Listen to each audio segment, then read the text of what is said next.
Assalamu alaikum. Hello friends, I am Shaista Khan. Today we will discuss Indian Penal Code from under chapter 2nd from section 6 to section 20. So what section 6 states that definition in the code to be understood subject to exceptions.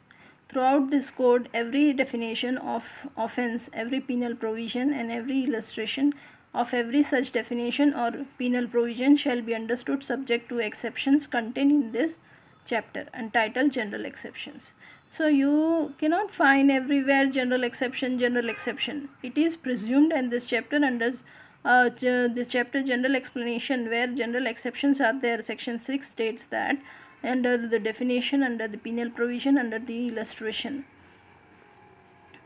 Illustration number 1 states that a child, there is nowhere expressed that a child under 7 years of age cannot commit such offence, but definition are to be understood subject to general exception.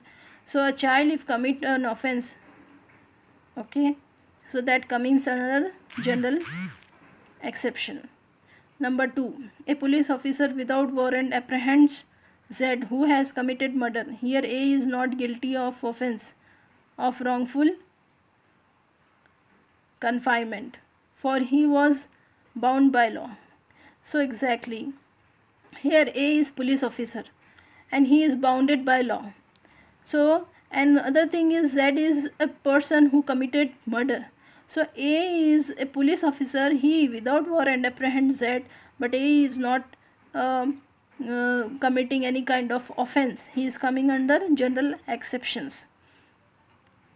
Then section 7 states sense of expression and once explain. Every expression which is explained in any part of this code is used in every part of this code in conformity with the explanation.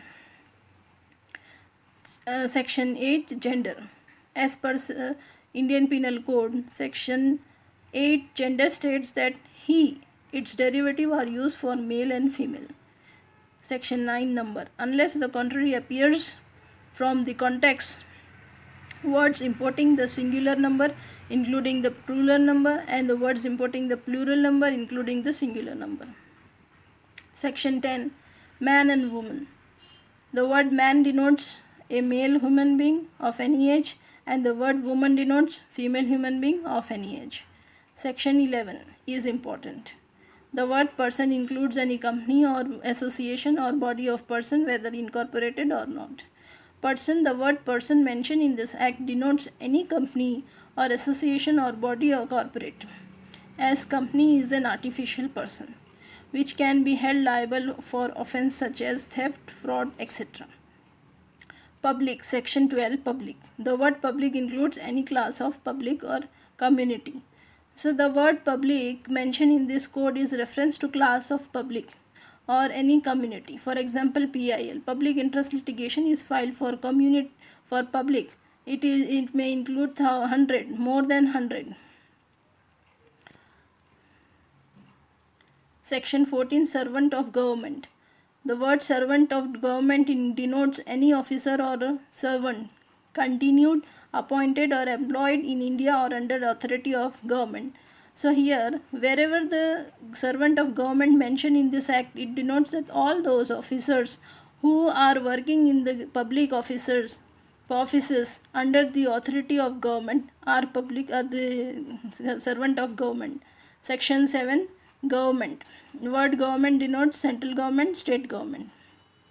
Section 18 India means territory of India excluding the state of Jammu and Kashmir. So Jammu and Kashmir is omitted due to Jammu and Kashmir Reorganisation Act 2019. From 31st October 2019, this act came into force with full effect along with new reconstruction of the state of Jammu and Kashmir divided into two union territories, Jammu and Kashmir and Ladakh. Section 19 important. The word judge denotes not only every person who is officially designated as judge, but also every person. Who are they? Who are empowered by law to give in any legal proceeding, whether civil or criminal, A definitive against would be definitive, or a judgment which is confirmed by some other authority would be definitive, or who is one of the body of the person and which body of person is empowered by law. Such judgment as, for example, a collector, a magistrate, a member of panchayat. So take an example, a collector asks exercising jurisdiction in a suit under Act 10 of 1859 is a judge. A magistrate exercising jurisdiction in respect of charging on which he has power to sentence of fine and imprisonment with an or without appeal is a judge. A member of panchayat which has power under the Regulation VII 1816 of Madras Code to try and determine suit is a judge.